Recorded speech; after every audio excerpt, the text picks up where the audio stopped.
Ya Tuhan, benar Tuhan, Kau selalu mengerti Tuhan, apa yang kami rasakan, apa yang kami inginkan.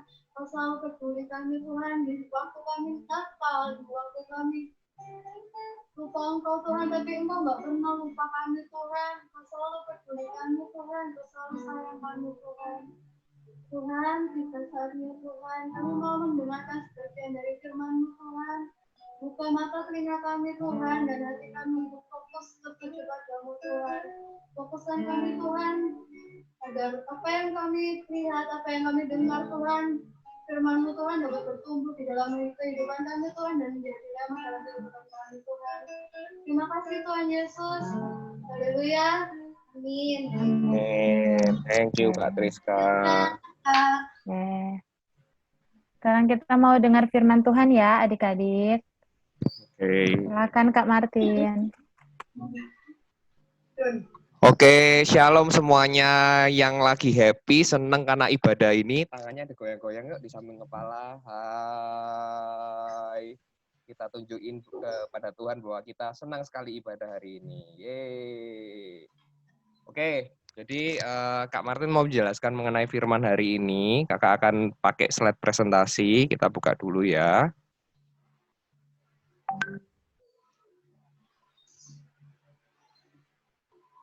Nah, jadi bulan ini kalau adik-adik mengikuti YouTube-nya Sekolah Minggu Betani Manyar, kita akan belajar mengenai banyak mengenai Musa.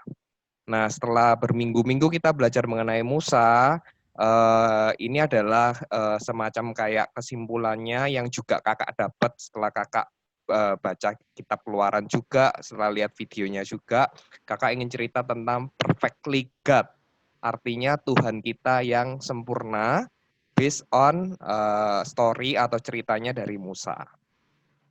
Oke, yang pertama adalah ceritanya Musa ini kan setelah kisahnya Yusuf ya. Jadi setelah kisah Yusuf pas bangsa Israel pas zamannya Yusuf itu enak juga karena Yusuf saat itu jadi orang yang terpandang. Kemudian Yusuf juga dipercaya oleh Raja Firaun untuk ngatur Mesir dan segala macamnya sehingga ketika saat itu orang Israel hidup di Goshen dan enak gitu kan. Nah, terus beberapa waktu berjalan, Yusufnya sudah nggak ada, udah beratus-ratus tahun kemudian. Nah, kemudian situasinya berubah. Orang Mesir itu jadi takut sama bangsa Israel karena bangsa Israel itu ternyata kok jadi tambah banyak ya, kok banyaknya kok ngalang-ngalai orang Mesir. Jadi orang Mesir itu jadi takut sama bangsa Israel. Kemudian karena itu akhirnya bangsa Israel bangsa Mesir memperbudak bangsa Israel. Jadi bangsa Israel itu dibuat susah hidupnya biar nggak tambah banyak. Maksudnya gitu, tapi tetap Tuhan melindungi bangsa Israel. Karena itu bangsa Israel tetap jadi bangsa yang besar. Cuma hidupnya sudah tidak seperti pada zamannya Yusuf. Di zaman ini bangsa Israel itu bekerja keras untuk membangun Mesir, kemudian juga disiksa sama pengawal-pengawal Mesir juga. Dia melakukan apa ya istilahnya kayak jadi budak lah ya, jadi budak untuk bangsa Mesir. Nah, budak itu apa sih Kak? Jadi budak itu adalah kenapa lambangnya tangannya diikat. Seorang budak itu tidak memiliki kebebasan. Jadi seorang budak itu hidupnya adalah milik tuannya. Dia nggak bisa tuh mau pergi keluar kemana atau dia itu mau jalan-jalan kemana nggak bisa karena semuanya diatur sama tuannya. Jadi seorang budak itu tidak milik kebebasan karena dia sudah dibeli sama tuannya. Kemudian yang kedua, budak itu tidak memiliki hak pribadi. Dia tidak punya keinginan pribadi. Semua keinginannya atau semua yang dikerjakannya itu untuk kepentingan tuannya. Jadi nggak bisa misal kata kalau kita misal kata saat ini mau makan nasi goreng gitu ya, tapi ternyata tuannya nggak ngasih nasi goreng, budak juga nggak bisa makan nasi goreng. Jadi budak itu benar-benar tidak memiliki keinginan pribadi, semua yang dia lakukan, dia bekerja, terus dia melakukan ini, melakukan itu semua untuk kepentingan tuannya. Terus seorang budak itu juga sangat bergantung kepada tuannya. Karena tadi itu ya bahwa semuanya diatur oleh tuannya. Jadi kalau mau makan juga tergantung orang tuannya. Kemudian untuk waktu dia tidur, waktu dia mulai kerja, semua tergantung sama tuannya. Jadi menjadi seorang budak itu saat itu adalah penderitaan. Jadi saat itu Israel itu menderita sekali ketika menjadi budaknya orang-orang Mesir. Nah, ketika Israel menderita, Israel berdoa, berseru-seru kepada Tuhan. Nah, kebenaran nomor satu adalah Tuhan itu melihat dan mendengar. Jadi Tuhan itu melihat dan mendengar bagaimana Israel itu disiksa oleh Mesir ketika menjadi budak, dan Tuhan hatinya jadi belas kasih melihat itu gitu loh. Tuhan juga pengen bantu, Tuhan pengen tolong orang-orang Israel yang disiksa oleh bangsa Mesir. Nah, untuk itu Tuhan mengutus seseorang yang kita pelajari 1 bulan ini ya, di bulan Juli, Musa. Tuhan mengutus Musa untuk membebaskan bangsa Israel dari Mesir. Yang unik adalah, kalau kita pikir biasanya kalau orang-orang yang dipilih oleh Tuhan itu kan harusnya biasanya apa ya, orang yang kuat, orang yang mungkin pintar sekali, atau orang yang gesit sekali. Tapi untuk Musa ini, dia memiliki sifat-sifat yang tidak umum atau unik. Sifatnya kayak apa aja ya, kita belajar ya. Yang pertama penakut. Musa itu seorang penakut awalnya. Jadi pertama kali Musa itu kan karena dia lihat bangsanya disiksa sama Mesir, dia ada membunuh seorang prajurit Mesir. Terus karena dia takut ketahuan, karena dia sudah membunuh prajurit Mesir, dia lari, dia keluar dari Mesir. Jadi Musa ini sebenarnya tidak terlalu berani orangnya, masih ada penakutnya. Dia melarikan diri, meskipun dia benar saat itu, tapi karena dia takut ketahuan, dia melarikan diri keluar kota. Kemudian seorang Musa ini juga orangnya kurang percaya diri. Jadi ketika Tuhan minta Musa untuk kamu bebasin bangsa Mesir ya. Aduh Tuhan, aku ini siapa sih? Aku loh nggak bisa apa-apa. Jadi Musa ini orangnya dari awal bukan orang yang yakin. Jadi dari awal tuh orang yang merasa nggak mampu. Terus yang ketiga adalah Musa juga tidak pandai bicara. Dia selalu bilang, aku ini orangnya berat lidah. Jadi kalau nanti aku suruh ngomong-ngomong sama bangsa Israel, suruh ngomong-ngomong sama Raja Firaun, aku tuh nggak bisa, aku tuh nggak pandai bicara. Jadi justru yang diutus oleh Tuhan, seorang Musa, itu sifat awalnya itu yang kayak gini-gini. Jadi yang kalau kita lihat itu yang lemah, yang negatif gitu ya, penakut, kurang percaya diri, tidak pandai bicara. Tapi apa hebatnya Tuhan kita, semua sifat-sifat negatif ini dirubah sama Tuhan. Dirubah seperti apa? Jadi yang penakut, Tuhan bilang, kamu nggak usah khawatir apa-apa, aku yang akan menyertai kamu. Jadi Tuhan janji menyertai Musa saat itu. Yang kurang percaya diri, Tuhan kasih tongkat, jadi ya. Jadi Musa itu dikasih kayak semacam senjata, kamu pakai tongkat ini bisa ngapain aja. Kalau kamu nggak pede, ini ada tongkat ini bisa kamu lempar, nanti jadi apa untuk menunjukkan mujizat Tuhan. Tuhan selain janji menyertai, Tuhan juga kasih tongkat. Kemudian yang tidak pandai bicara, Tuhan kasih Harun ya, Tuhan bilang kayak gini, ya nanti kalau kamu nggak bisa ngomong atau kamu susah bicara, nanti biar Harun yang ngomong. Terus yang kedua Tuhan juga bilang, kamu tuh nggak usah khawatir apa yang kamu omongkan, karena nanti semua omongan atau pembicaraan yang keluar dari mulutmu itu adalah perkataanku. Jadi Tuhan juga janjiin bahwa perkataan Tuhan akan keluar dari mulut Musa juga. Tapi selain itu juga Musa ditemani Harun. Jadi yang awalnya lemah, yang awalnya kesannya negatif, ternyata Tuhan rubah sedemikian rupa sehingga Musa itu bisa memimpin bangsa Israel untuk keluar dari Mesir. Nah, kebenaran apa yang kita pelajari dari itu? Kebenaran kedua, siapapun bisa dipakai Tuhan untuk kemuliaannya. Siapapun ya, jadi adik-adik yang saat ini mungkin merasa bahwa aku ini kan masih kecil, jangan salah. Kecil pun bisa diutus sama Tuhan ya. Jadi siapapun bisa dipakai untuk kemuliaan Tuhan, dan Tuhan sendiri yang akan memperlengkapi. Kadang-kadang kita sekarang merasa aku belum bisa ini, aku belum bisa itu. Tapi kalau kita mau, Tuhan yang akan melengkapi, yang akan ngasih kita senjata, kekuatan sehingga kita bisa menghadapi setiap persoalan itu tadi. Kita bisa diutus oleh Tuhan. Oke, setelah itu berarti Musa udah lebih percaya diri, apalagi sekarang sudah ditemani Harun, dia juga punya tongkat gitu kan ya. Dia juga percaya Tuhan akan menemani dia. Apa yang dilakukan setelah itu?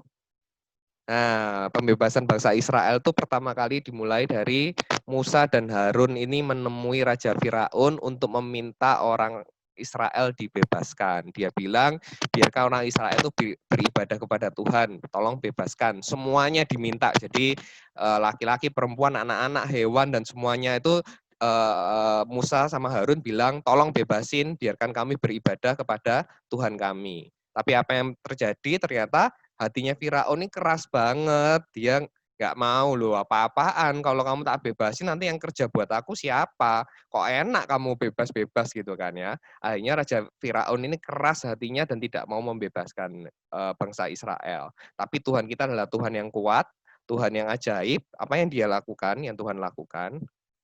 Terjadilah 10 tulah di Mesir. Ini mungkin adik-adik sudah banyak dengar ceritanya ya. Mungkin bisa ditulis di chat kali ya. Coba tulah pertama apa? Tulah pertama, aku nggak bisa lihat chat, minta tolong kakaknya yang lihatin. Oh ya. Tulah pertama, ayo apa? Ditulis di chat yuk. Kalau nggak tahu, kakak kasih clue gambarnya dulu. Tuh, tulah pertama. Apa itu warna merah-merah di air-air warna merah gitu? Udah ada yang jawab nggak ya? Belum, Kak. Ayo, jadi karena kekerasan hati Firaun, Tuhan itu ngomong, aku itu mau kayak gini, tapi Firaun kok nggak mau. Akan aku tunjukkan bahwa aku yang berkuasa, kata Tuhan. Jadi aku akan menunjukkan. Kevin jawab, Kak, air jadi darah. Yes, air menjadi darah ya. Oke, Selfie juga, good job. Oke, betul. Yang pertama adalah air menjadi darah. Yang kedua, yuk, apa yuk? Apa?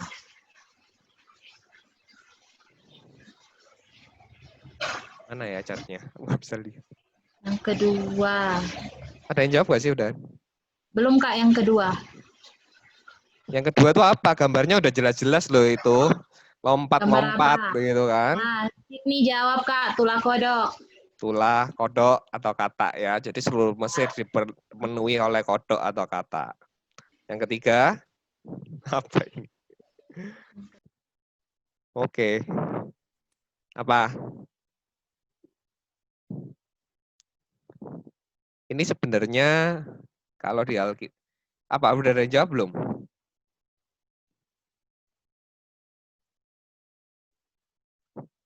Udah ada yang jawab Kak Judit?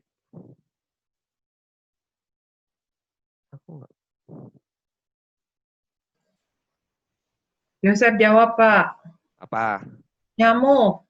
Nyamuk ya, tapi gambarnya kayak nyamuk ya, kayak kutu. Oke, betul. Nyamuk. Kemudian? Marsi juga udah jawab. Oh iya, sorry, betul. Semua. Bukan, catnya lagi tak itu. Iya. Dari tadi. Kak lupa, sudah bisa semua. Catnya udah tak lock Udah tadi. bisa, Riwan, bisa. Udah, yang lain boleh. Oke, cat Ethan, itu jawab. Apa? Ethan jawab, lalat pikat. Lalat pikat. Mars gak lalat. Lalat pikat ya. Kemudian yuk, apa yuk ini?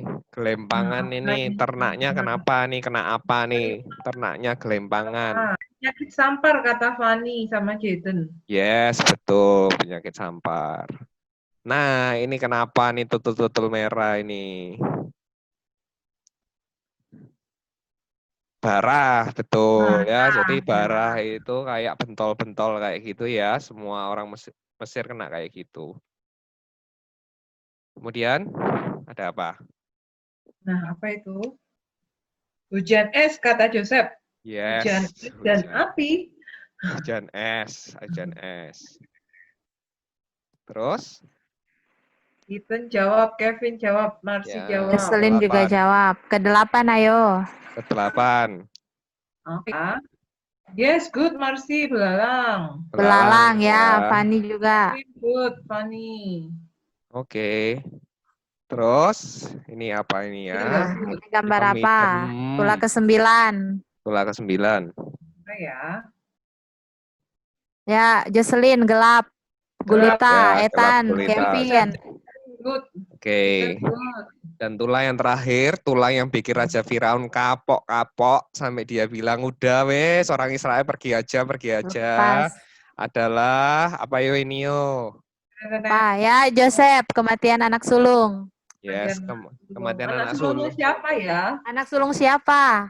Bangsa Israel apa bangsa Mesir? Ya, Mesir. Gilbert jawab. Ya, Good, Gilbert. jadi Harrelson. kematian anak sulungnya enggak cuma manusia aja ya, ternyata binatang yang sulung-sulung semuanya juga meninggal. Jadi memang benar-benar seluruh punyanya Mesir ya, kecuali punyanya Israel ya. Kalau punya Israel aman, kalau punyanya Mesir semua yang sulung itu meninggal. Karena ini yang bikin kapok banget Raja Firaun, karena anaknya Firaun juga akhirnya juga meninggal juga. Kemudian Raja Firaun akhirnya membebaskan Israel. Wes pergi yo, ndak usah ribut, ndak usah membuat aku tambah pusing dengan tulah-tulah sampai ke 10 ini. Aku pingin kamu pergi dari Mesir. Diusir saat itu juga, malam itu juga diusir. Akhirnya bangsa Israel bisa bebas. Ternyata setelah bangsa Israel jalan keluar dari Mesir karena mau ke Kanaan ya, masih di perjalanan di Kanaan, mau ke Kanaan, Raja Firaun berubah lagi hatinya. Dia bilang, kejar mereka. Mereka sudah membuat kekacauan di Mesir seperti itu, aku nggak terima kalau mereka cuma keluar membebaskan diri dari Mesir, aku nggak terima. Kejar, minta pengawalnya untuk kejar bangsa Israel. Sampai akhirnya di tepi laut ya, Teberau, di tepi laut Teberau, bingung itu orang Israel karena lah ya apa, kita udah nggak bisa lari, kita nggak punya apa-apa, senjata orang Mesir lebih kuat. Terus akhirnya Musa bilang, hei kamu jangan salah loh ya, Tuhan itu akan menunjukkan, Tuhan yang akan membebaskan kita dari orang Mesir. Kita udah dibawa sampai sejauh ini, masa kamu nggak percaya? Terus akhirnya dengan tongkatnya Musa membelah laut itu. Membelah laut itu jadinya laut itu tengah-tengahnya kering, orang Israel bisa lewat di tengah-tengah laut itu. Itu keren banget sih kalau difilmkan, kalau kita pernah lihat Superbook juga itu, kita nggak bayangin ya kalau aslinya itu kayak apa. Karena di film aja sekeren itu gitu ya, apalagi kalau misal kata di aslinya gitu ya, Tuhan benar-benar luar biasa bisa membelah lautan gitu kan.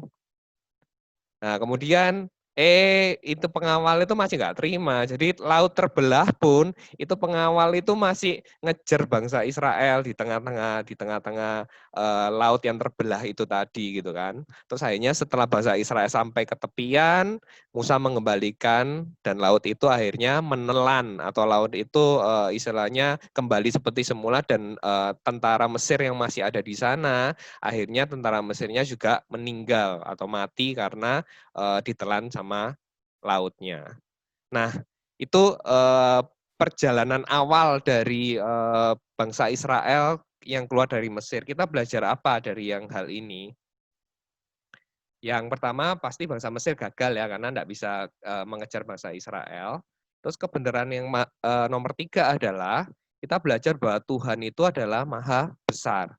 Dia itu adalah sumber kekuatan kita dan jalan keluar dalam menghadapi tantangan apapun.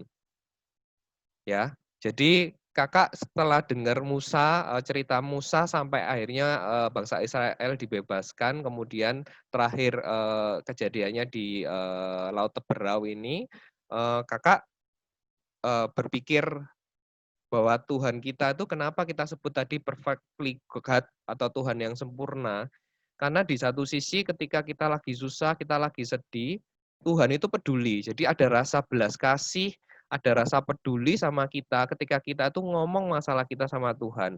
Kadang-kadang kita ketemu mungkin orang-orang yang hebat, orang-orang yang bisa melakukan ini, melakukan itu gitu ya. Orang-orang yang sebenarnya mungkin bisa bantu kita, tapi ketika dia tidak peduli, dia tidak mau, ya percuma meskipun dia hebat. Tapi Tuhan kita nggak kayak gitu. Tuhan kita itu peduli, dia itu mendengarkan setiap kesusahan kita. Terus kedua, Kakak loncat yang di nomor ini ya, nomor 3 ya. Selain Tuhan itu Tuhan yang peduli, juga Tuhan yang kuat gitu loh ya. Jadi Tuhan itu selalu punya jalan keluar, Tuhan itu selalu punya mujizatnya. Jadi udah peduli, dia juga Tuhan yang hebat. Dan yang terakhir adalah Tuhan itu juga mendidik kita untuk jadi hebat dan kuat juga. Jadi kalau kayak ceritanya di Musa, Tuhan itu tidak cuma hebat atau kuat untuk dirinya sendiri, tapi dia juga mendidik kita untuk menjadi hebat dan kuat. Karena itu kakak mikir, wow, Tuhan itu luar biasa ya, Tuhan yang sempurna ya, karena dia itu sudah kuat, juga punya belas kasih, peduli juga, dan yang lebih hebatnya dia itu juga mendidik kita agar kita tuh jadi kuat. Jadi kita itu juga akan jadi utusan-utusan Tuhan yang juga kuat seperti Musa gitu ya. Awalnya mungkin lemah, tidak tahu apa-apa, bingung ini, bingung itu, tapi ketika Tuhan pegang kita, Tuhan poles kita, Tuhan mendidik kita, kita juga bisa menjadi orang yang kuat. Karena itu dari Musa, kakak belajar juga yang kakak pengen share ke adik-adik bahwa 3 hal tentang Tuhan kita yang sempurna, karena dia peduli, dia kuat, tapi dia juga mendidik kita menjadi orang yang lebih baik, utusannya yang hebat. Ya, seperti itu kesimpulan dari cerita Musa 1 bulan ini yang kita pelajari. Ceritanya masih berlanjut, nanti ada cerita-cerita lanjutannya lagi. Nanti kita bisa belajar dari apa, dari cerita selanjutnya, nanti kita lihat ya untuk selanjutnya. Oke, jadi hal itu yang pengen kakak ceritain mengenai Tuhan kita dari kisahnya Musa. Sekarang kita mau masuk ayat hafalan ya. Ayat hafalan, ayo Kak Ido. Silakan Kak Ido. Bentar tak buka dulu. Oke, yuk adik-adik semua yang udah siapkan Alkitab, kita buka Alkitab kita ya. Kita buka Alkitab kita dari Perjanjian Lama. Ya, Perjanjian Lama dari kitab Ulangan 31 ayat 8. Yuk, yang sudah siapkan Alkitab, kita buka Alkitab kita dari Perjanjian Lama, Ulangan 31 ayat 8.